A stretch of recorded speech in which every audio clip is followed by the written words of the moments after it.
ಬನ್ನಿ ವಿದ್ಯಾರ್ಥಿಗಳೇ, ಇದನ್ನ ಕನ್ನಡ ವ್ಯಾಕರಣದಲ್ಲಿ ಕರ್ತರಿ ಕರ್ಮಣಿ ಪ್ರಯೋಗದ ಬಗ್ಗೆ ಅಭ್ಯಾಸ ಮಾಡ್ತಾ ಹೋಗೋಣ.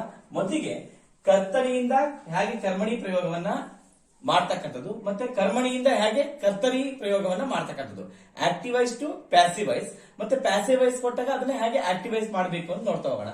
ಮೊದಲಿಗೆ ಕರ್ತರಿಯಿಂದ ಕರ್ಮಣಿ ಪ್ರಯೋಗ ಹೇಗೆ ಮಾಡೋದು ಅಂತ ನಾನು ಕೆಲವು ಉದಾಹರಣೆ ಬರ್ಕೊಂಡಿದ್ದೀನಿ, ನಾನು ಹೇಳ್ತಾ ಹೋಗ್ತೀನಿ.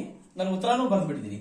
ಮೊದಲನೇದು, ವಿಶ್ವೇಶ್ವರಯ್ಯನವರು ಮೈಸೂರು ಬ್ಯಾಂಕ್ ಅನ್ನು ಸ್ಥಾಪಿಸಿದರು ಅಂತಿದೆ. ಇಲ್ಲಿ ವಿಶ್ವೇಶ್ವರಯ್ಯನವರು ಸಬ್ಜೆಕ್ಟ್ ಕರ್ತೃ, ಮೈಸೂರು ಬ್ಯಾಂಕು ಆಬ್ಜೆಕ್ಟ್. ಇಲ್ಲಿ ಆಬ್ಜೆಕ್ಟ್ ಸಬ್ಜೆಕ್ಟ್ ಜಾಗಕ್ಕೆ ಹೋಗುತ್ತೆ, ಸಬ್ಜೆಕ್ಟ್ ಆಬ್ಜೆಕ್ಟ್ ಜಾಗಕ್ಕೆ ಬರುತ್ತೆ, ಕರ್ತೃ ಕರ್ಮದ ಜಾಗಕ್ಕೆ ಬರುತ್ತೆ. ಇಲ್ಲಿ ಕರ್ಮ ಅಂತಕ್ಕಂಥದ್ದು ಕರ್ತೃವಿನ ಜಾಗಕ್ಕೆ ಬರುತ್ತೆ. ಇಲ್ಲಿ ನೋಡಿ, ಮೈಸೂರು ಬ್ಯಾಂಕ್ ಅನ್ನು ಇದು ಮೈಸೂರು ಬ್ಯಾಂಕು ವಿಶ್ವೇಶ್ವರಯ್ಯನವರಿಂದ ಸ್ಥಾಪಿಸಲ್ಪಟ್ಟಿತು. ಮೈಸೂರು ಬ್ಯಾಂಕು ವಿಶ್ವೇಶ್ವರಯ್ಯನವರಿಂದ ಸ್ಥಾಪಿಸಲ್ಪಟ್ಟಿತು. ಇಲ್ಲಿ ಬಹಳ ಮುಖ್ಯ ಅಂದ್ರೆ ಭೂತಕಾಲದಲ್ಲಿದೆ, ಇದನ್ನು ಭೂತಕಾಲದಲ್ಲೇ ಬರೀಬೇಕು. ಎರಡನೇದು, ಹುಡುಗರು ಪುಸ್ತಕವನ್ನು ಓದುತ್ತಾರೆ ಅಂತಿದೆ. ಇಲ್ಲಿ ಓದುತ್ತಾರೆ ಅಂತಕ್ಕಂಥದ್ದು ವರ್ತಮಾನ ಕಾಲ, ಇದನ್ನು ವರ್ತಮಾನ ಕಾಲದಲ್ಲೇ ಮಾಡಬೇಕು. ಇಲ್ಲಿ ಹುಡುಗರು ಪುಸ್ತಕವನ್ನಿದೆ, ಇಲ್ಲಿ ಪುಸ್ತಕವು ಮಾಡ್ಕೋಬೇಕು. ಪುಸ್ತಕವು ಹುಡುಗರಿಂದ ಓದಲ್ಪಡುತ್ತದೆ, ಯಾಕಂದ್ರೆ ಇದು ಸಹ ವರ್ತಮಾನ ಕಾಲ.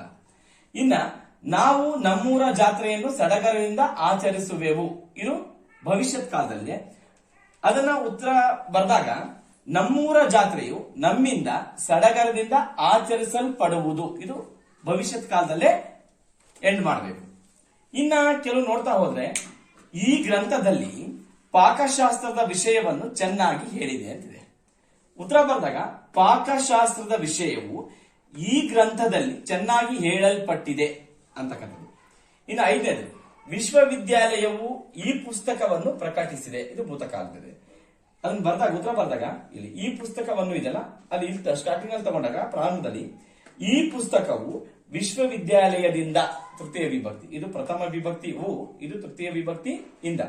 ಈ ಪುಸ್ತಕವು ವಿಶ್ವವಿದ್ಯಾಲಯದಿಂದ ಪ್ರಕಟಿಸಲ್ಪಟ್ಟಿದೆ ಅಂತಕ್ಕಂಥದ್ದು ಉತ್ತರ. ಇನ್ನ ಬಡವರಿಗಾಗಿ ಸರ್ಕಾರವು ಈ ಮನೆಗಳನ್ನು ನಿರ್ಮಿಸಿದೆ ಅಂತಿದೆ. ಅದನ್ನ ಕರ್ಮಣಿ ಪ್ರಯೋಗ ಮಾಡಿದಾಗ ಈ ಮನೆಗಳು ಪ್ರಥಮ, ಬಡವರಿಗಾಗಿ ಸರ್ಕಾರದಿಂದ ತೃತೀಯ, ಈ ಮನೆಗಳು ಬಡವರಿಗಾಗಿ ಸರ್ಕಾರದಿಂದ ನಿರ್ಮಿಸಲ್ಪಟ್ಟಿದೆ ಅಂತಕ್ಕಂಥ ಉತ್ತರ. ಈ ರೀತಿಯಾಗಿರ್ತಕ್ಕಂಥ ಪ್ರಶ್ನೆಗಳು ಬರ್ತವೆ, ಒಂದ್ಸರಿ ನೋಡ್ಕೊಳ್ಳಿ. ಹಾಗೆ ಈಗ ಕರ್ಮಣಿ ಪ್ರಯೋಗದಿಂದ ಹೇಗೆ ಕರ್ತರಿ ಪ್ರಯೋಗ ಮಾಡೋದು ಅಂತ ನೋಡ್ತಾ ಹೋಗೋಣ. ಉದಾಹರಣೆ ಬನ್ನಿ ವಿದ್ಯಾರ್ಥಿಗಳೇ, ಈಗ ಕರ್ಮಣಿಯಿಂದ ಹೇಗೆ ಕರ್ತರಿ ಪ್ರಯೋಗ ಮಾಡ್ತಕ್ಕಂಥದ್ದು ಅಂತ ಇಲ್ಲಿ ಉಲ್ಟಾನೆ ಕೊಟ್ಬಿಡ್ತಾರೆ ನಿಮಗೆ ಪ್ರಶ್ನೆ. ಹೊಲವು ರೈತರಿಂದ ಉಳಲ್ಪಟ್ಟಿತು ಅಂತ ಕೊಟ್ಬಿಡ್ತಾರೆ, ಇದು ಕರ್ಮಣಿ ಪ್ರಯೋಗ. ಇದು ಕರ್ತರಿ ಮಾಡ್ಬೇಕಂದ್ರೆ ಇಲ್ಲಿ ಹೊಲವು ರೈತರಿಂದ ಉಳಲ್ಪಟ್ಟಿತು, ರೈತರನ್ನು ಈ ಕಡೆ ತಗೋಬೇಕು. ಅವಾಗ ರೈತರು, ಇದು ಪ್ರಥಮ. ರೈತರು ಹೊಲವನ್ನು ಉತ್ತರು ಅಂತ, ರೈತರು ಹೊಲವನ್ನು ಉತ್ತರು. ಇಲ್ಲಿ ಕರ್ಮಣಿ ಕೊಟ್ಟೆ ಕರ್ತರಿ ಮಾಡಬೇಕು, ಕರ್ತರಿ ಕೊಟ್ರೆ ಕರ್ಮಣಿ ಪ್ರಯೋಗ ಮಾಡಬೇಕು. ಎರಡನೇ ಉದಾಹರಣೆ, ಕರ್ನಾಟ ಭಾರತ ಕಥಾಮಂಜರಿ ಕಾವ್ಯವು ಕುಮಾರವ್ಯಾಸನಿಂದ ರಚಿಸಲ್ಪಟ್ಟಿತು ಅಂತಿದೆ.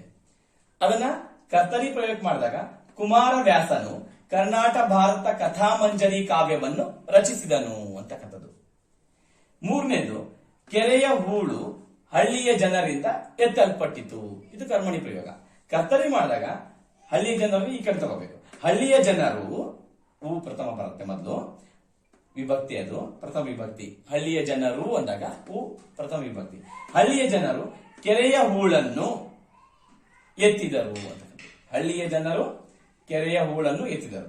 ಹಿಂಗ್ ಕೊಟ್ಟ ನೋಡಿ, ಕೆರೆಯ ಹೂಳು ಹಳ್ಳಿಯ ಜನರಿಂದ ಎತ್ತಲ್ಪಟ್ಟಿತ್ತು ಅಂತ ಕೊಟ್ಟಾಗ ಕರ್ತರಿ ಮಾಡಿದಾಗ ಹಳ್ಳಿಯ ಜನರು ಕೆರೆಯ ಹೂಳನ್ನು ಎತ್ತಿದರು ಅಂತಕ್ಕಂಥ ವಾಕ್ಯವನ್ನು ನೀವು ಮಾಡಬೇಕು. ಬಹಳ ಸುಲಭ ಇದೆ, ಇದು ಎಕ್ಸಾಮಿಗೆ ಹೆಲ್ಪ್ ಆಗಲಿ ಅಂತ ಮಾಡಿರ್ತಕ್ಕಂಥದ್ದು ಉಪಯೋಗ ಆಗಿದೆ.